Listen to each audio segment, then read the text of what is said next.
तो मोदी जी के द्वारा खोले गए जनधन अकाउंट में हम सीधे पैसा भेज देते हैं, उसके उपचार की व्यवस्था करवा देते हैं, क्योंकि हम चेहरा देख करके योजना का लाभ नहीं देते हैं। हमारा तो मंत्र है सबका साथ और सबका विकास का।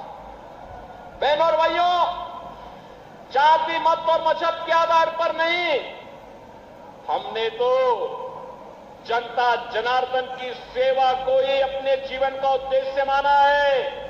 लोग अपने परिवार के लिए कमाते होंगे और हमारे लिए तो 25 करोड़ की जनता और मोदी जी के लिए 140 करोड़ की जनता ही परिवार है।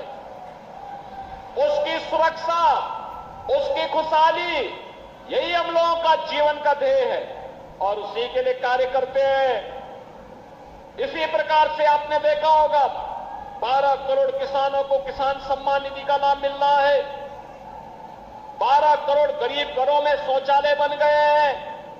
10 करोड़ गरीबों को आपने देखा होगा कि 10 करोड़ गरीबों के घर में रसोई गैस के सिलेंडर पहुंच गए हैं और 4 करोड़ गरीबों के मकान भी बन गए हैं। बहनों और भाइयों, ये काम कांग्रेस चाहती तो वो भी कर सकती थी। समाजवादी पार्टी और बहुजन समाजवादी पार्टी चाहती तो वो भी कर सकती थी, लेकिन इन्होंने अपने परिवार के लिए तो भरा, अपने परिवार वालों के लिए खूब कमाया, लेकिन गरीबों के लिए कुछ भी नहीं किया।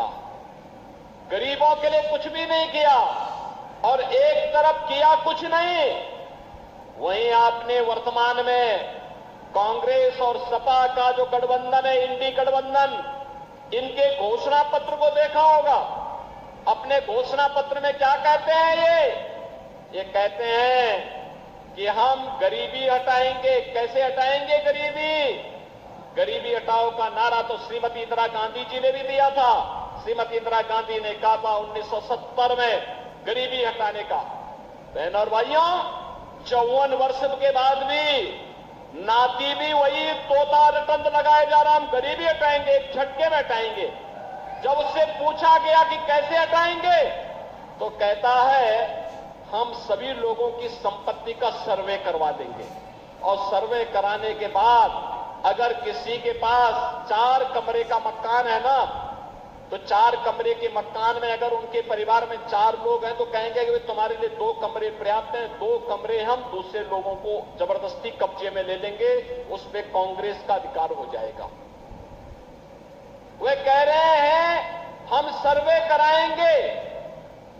देखो, कल सुप्रीम कोर्ट ने भी कहा है कि स्त्री धन पर केवल स्त्री महिला का अधिकार है, कोई दूसरा अधिकार नहीं कर सका। लेकिन ये बेशरम लोगों को देखो ना, ये कहते हैं कि महिलाओं के जेवर को भी हम अपने कब्जे में ले लेंगे। क्या हिंदुस्तान इसको स्वीकार करेगा? क्या स्वीकार करेगा क्या?